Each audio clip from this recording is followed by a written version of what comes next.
Bom, minha gente, eu não sou muito de discurso, porque eu sei falar muito bonito. Mas eu tenho aqui algumas palavras a dizer.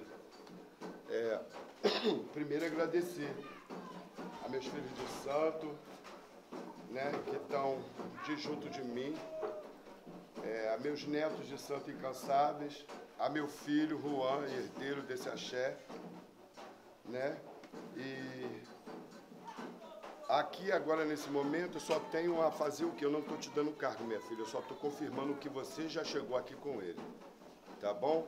E você está de parabéns, você é uma excelente filha de santo, merece isso, nem todos merecem, e você merece, tá bom? Então...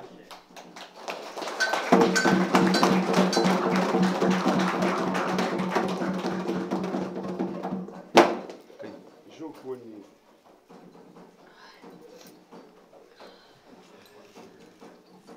Oro engeneu a pade, oloripá, oro engeneu a pade,